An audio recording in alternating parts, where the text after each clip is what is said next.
àbíyèsí bàbá mi ọba àsáyà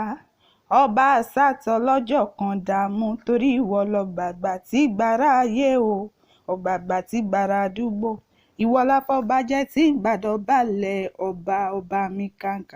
ọba mi kàǹkà tí ka Sátánì láyà o ó ṣètò dámọ̀ sí i o ọbalúwa tó farati ọmọ àwẹ̀ nífọpẹ́ fún wọn lónìí torí ọjọ́ ìbí rẹ̀ tí ń ṣe Elédùà tẹ́wọ́ gbọpẹ́ tàwa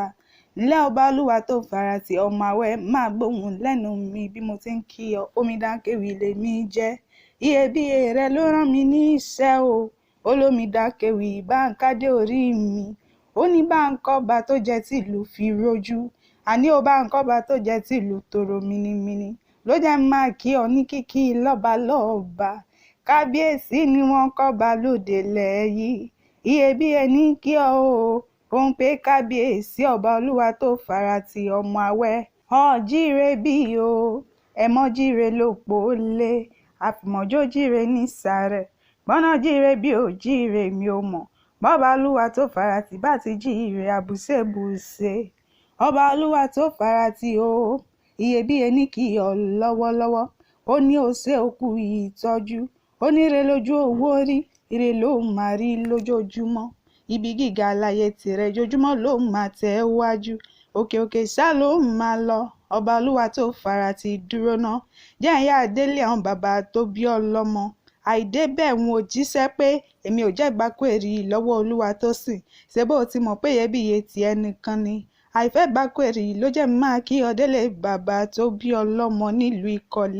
ìkọ̀lé èkìtì nílé bàbá rẹ̀ ìkọ̀lé ọmọ báláyà sọ ìkọ̀lé òru má sọ sí ó tàlà mọ́sí èsè pẹ́ẹ́nù má sọ sí ẹ̀sùn dálẹ̀ olú rẹ ni ìwọ lọmọ ló ṣe méjì gbá rímìrímì kanlẹ̀ ọmọ aboyún tí ò ṣe é gbá nínú ṣebí wọ́n lọmọ wá ọmọ ẹkùn ọmọ olókè méjì takọtabo lórí ara wọn ńlẹ́ ọba olúwa tó farati ọmọ wọn nílùú ìkọ̀lé èkìtì sáni ilé bàbá rẹ̀ tó bí ọlọ́mọ